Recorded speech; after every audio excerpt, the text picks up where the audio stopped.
દમદાર ખબરમાં મહારાષ્ટ્રથી સમાચાર મળ્યા છે કે સતારા જિલ્લાના મસવડ તાલુકા વિસ્તારને હંમેશા દુષ્કાળગ્રસ્ત વિસ્તાર માનવામાં આવે છે। છેલ્લા 1 મહિનાથી પડી રહેલા મુશળધાર વરસાદને કારણે ઘણા ખેડૂતોના પાકને નુકસાન થયું છે અને માન ગંગા નદી માન તહસીલ વિસ્તારમાંથી વહે છે। જોકે વર્ષોથી આ નદીમાં પાણીનું એક ટીપું પણ દેખાતું નથી। જોકે આજે સવારે 5 વાગ્યાથી મહારાષ્ટ્રના સતારા જિલ્લાના મસવડ બજાર પેઠ વિસ્તારમાં મુશળધાર વરસાદને કારણે માન ગંગા નદી ઝડપથી વહી રહી છે। આ વાવાઝોડાને કારણે માન તહસીલ વિસ્તારમાં આવેલા મસવડ બજાર પેઠના રસ્તાઓ અને દુકાનોમાં પાણી ભરાઈ ગયા છે।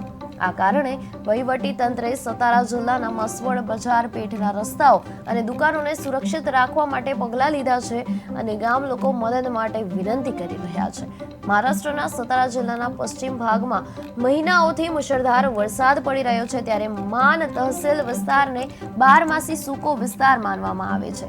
માન તહસીલના લોકો હંમેશા પાણી માટે ઝૂંકે છે, પરંતુ આ વર્ષે કુદરતે એવો ખેલ રમ્યો છે કે તેણે લોકોના જીવનનો નાશ કર્યો છે। માન તહસીલમાં માન ગંગા નદી હંમેશા સૂકી રહે છે, કોઈ તેને નદી કહી શકતું નથી। શનિવારે સવારે 5 વાગે માન તહસીલ વિસ્તારમાં વાદળ ફાટવાથી માન ગંગા નદીમાં પૂર આવ્યું હતું અને આ પાણી મસવડ બજારમાં દુકાનદારોની દુકાનમાં પણ ઘૂસી ગયા છે, જેના કારણે ઘણા દુકાનદારોને લાખો રૂપિયાનું નુકસાન થયું છે।